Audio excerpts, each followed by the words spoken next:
부산진 믿음의 가족 여러분, 오늘도 주님과 함께 동행하는 복된 하루가 되시기를 바랍니다.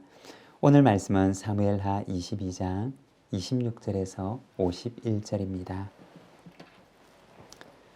자비한 자에게는 주의 자비하심을 나타내시며 완전한 자에게는 주의 완전하심을 보이시며 깨끗한 자에게는 주의 깨끗하심을 보이시며 사악한 자에게는 주의 거스러심을 보이시리이다. 주께서 공고한 백성은 구원하시고 교만한 자를 살피사 낮추시리이다.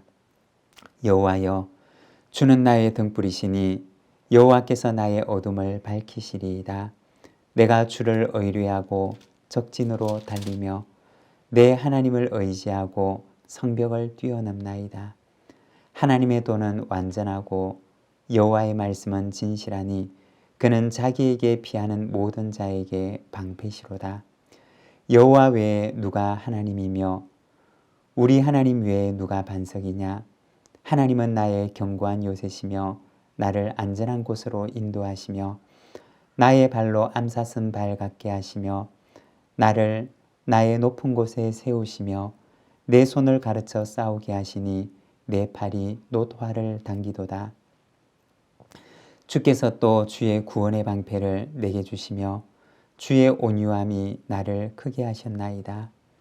내 걸음을 넓게 하셨고 내 발이 미끄러지지 아니하게 하셨나이다. 내가 내 원수를 뒤쫓아 멸하여 싸우며 그들을 무찌르기 전에는 돌이키지 아니하였나이다. 내가 그들을 무찔러 전멸시켰더니 그들이 내 발 아래에 엎드러지고 능히 일어나지 못하였나이다. 이는 주께서 내게 전쟁하게 하려고 능력으로 내게 띠띠우사 일어나 나를 치는 자를 내게 굴복하게 하셨사오며 주께서 또 내 원수들이 등을 내게로 향하게 하시고 내게 나를 미워하는 자를 끊어버리게 하셨음이니이다. 그들이 도움을 구해도 구원할 자가 없었고 여호와께 부르짖어도 대답하지 아니하셨나이다. 내가 그들을 땅에 티끌같이 부스러뜨리고 거리에 진흙같이 밟아 해쳤나이다. 주께서 또 나를 내 백성의 다툼에서 건지시고 나를 보전하사 모든 민족의 으뜸으로 삼으셨으니 내가 알지 못하는 백성이 나를 섬기리이다. 이방인들이 내게 굴복하며 그들이 내 소문을 귀로 듣고 곧 내게 순복하리로다. 이방인들이 쇠약하여 그들의 견고한 곳에서 떨며 나오리로다. 여호와의 사심을 두고 나의 반석을 찬송하며 내 구원의 반석이신 하나님을 높일지로다. 이 하나님이 나를 위하여 보복하시고 민족들이 내게 복종하게 하시며 나를 원수들에게서 이끌어내시며 나를 대적하는 자 위에 나를 높이시고 나를 강포한 자에게서 건지시는도다. 그러므로 여호와여, 내가 모든 민족 중에서 주께 감사하며 주의 이름을 찬양하리이다. 여호와께서 그의 왕에게 큰 구원을 주시며 기름 부음 받은 자에게 인자를 베푸시며 영원하도록 다윗과 그 후손에게로다 하였더라. 아멘. 오늘 우리가 읽은 말씀에서는 어제 말씀에 이어서 자신을 구원하신 하나님을 향하여 드리는 다윗의 찬양입니다.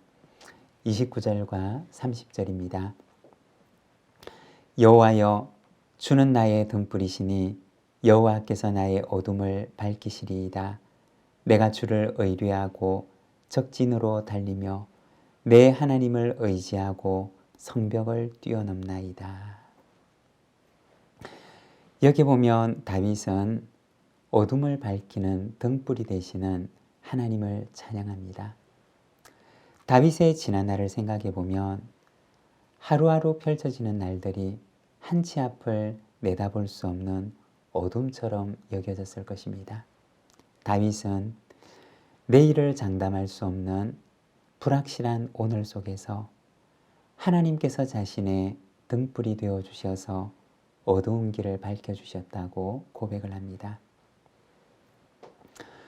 어두운 밤에 작은 등 하나가 있다면 그것이 얼마나 유용하고 도움이 되는지 모릅니다. 하지만 그 등불은 사실 먼 곳까지는 비춰주지를 않습니다. 다만 그 불을 들고 있는 주변만을 비춰줄 뿐입니다. 단지 몇 걸음 앞만을 우리는 그 빛을 통해서 볼 수가 있을 뿐입니다. 그런데 그 불빛을 따라가게 되면 어디든지 갈 수 있게 되고 결국에는 그 불빛은 내가 가야 하는 곳까지 인도합니다. 다윗의 젊은 날은 내일을 예측할 수 없는 날들이 매일같이 이어졌습니다. 하지만 하나님께서 매일 다윗의 걸음을 비추어 주셨고 자신의 생명을 노리는 이들로부터 다윗을 안전하게 보호해 주셨습니다. 저는 어렸을 때 이런 생각을 했던 기억이 있습니다. 초등학교 1학년 때 내가 초등학교 2학년에 올라가면 그 어려운 2학년 공부를 잘할 수가 있을까? 또 2학년 때에는 내가 3학년 공부를 과연 할 수가 있을까? 라고 염려했던 기억이 있습니다. 감추어져 있는 불확실한 미래는 우리에게 불안과 때로는 두려움을 안겨다 주기도 합니다. 그러나 돌아보면 그때가 되면 하나님께서는 언제나 감당할 수 있는 힘을 주셨습니다. 여러분, 불확실한 내일을 염려하지 말고 주님께 맡기시기를 바랍니다. 하나님께서 어둠을 밝히시는 등불이 되셔서 내일의 길도 인도하시고 내일을 감당할 수 있는 힘과 능력도 우리에게 허락해 주실 것입니다. 하나님을 바라보며 오늘도 한 걸음 한 걸음 믿음으로 전진하는 저와 여러분의 삶이 되시기를 바랍니다. 31절입니다. 하나님의 도는 완전하고 여호와의 말씀은 진실하니 그는 자기에게 피하는 모든 자에게 방패시로다. 하나님의 도의 완전함, 하나님의 말씀의 진실함에 대해서 이야기합니다. 여기서 도라고 하는 것은 원어 성경에서는 때레크라고 하는 단어를 사용하는데 이 말은 길이라고 하는 의미를 지니고 있습니다. 그리고 완전하다라고 하는 말은 원어 성경에서 탐임이라고 하는 단어를 사용하는데 이것은 온전하다라고 하는 의미입니다. 여러분, 걸어가는 길이라고 하는 것은 우리의 삶의 방식을 가리키는 말입니다. 하나님의 말씀의 길을 따라가면 하나님의 뜻에 합당한 온전한 삶을 살 수 있음을 말하는 것입니다. 그리고 하나님의 말씀의 진실함에 대해서 이야기를 하는데 여기서 진실하다고 하는 것은 불순물이 섞이지 않은 아주 순수한 상태를 가리키는 말입니다. 하나님의 말씀 안에는 그 안에 거짓된 것이 조금도 없는 진실하고 순결한 것임을 말씀합니다.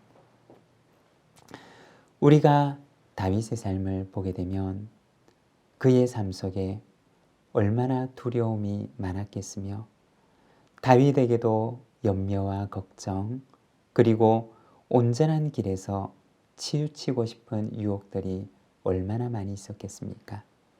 그러나 그는 그의 곁에 언제나 하나님의 말씀을 가까이에 두고자 하였고 그리고 그 말씀을 따라서 그 길을 따라 걸어가려고 발버둥치는 삶을 살아가게 됩니다. 그리고 그 말씀은 다윗을 좌로도 우로도 치우치지 아니하도록 그를 굳건하게 붙들어 주셨던 것입니다. 그 마지막은 어떠하였을까요? 50절과 51절입니다. 이러므로 여호와여 내가 모든 민족 중에서 주께 감사하며 주의 이름을 찬양하리이다. 여호와께서 그의 왕에게 큰 구원을 주시며 기름 부음 받은 자에게 인자를 베푸시며 영원하도록 다윗과 그 후손에게로다 하였더라. 하나님께서는 다윗의 그 마지막을 감사와 찬송의 자리에 서게 하셨습니다. 찬양 가운데 보면 믿음이 이기네 라고 하는 찬양이 있습니다. 여러분, 결국 하나님께서는 말씀을 붙드는 자, 하나님의 말씀 앞에 서는 자를 찬송의 자리에 그리고 감사의 자리에 서게 하시는 것입니다. 오늘 우리도 진실하시고 순결하신 하나님의 말씀을 굳게 붙들고 믿음의 경주를 잘 감당하며 이 길 끝에서 감사와 찬송의 자리에 서는 우리 부산진 모든 믿음의 가족들이 되시기를 바랍니다. 기도하겠습니다. 사랑의 하나님 아버지 은혜를 감사합니다. 오늘 다윗의 하나님을 향한 그 찬송의 노래를 바라봅니다. 하나님 아버지, 고난이 올 때마다 하나님의 말씀을 더 굳건하게 붙들고 좌로도 우로도 치우치지 아니하기를 소망하며 말씀의 길을 따라 걸어갔던 다윗의 삶을 바라봅니다. 비록 고난이 있었지만 하나님께서 그 길 끝에서 그를 감사와 찬송의 자리에 세워주셨던 것을 우리가 바라봅니다.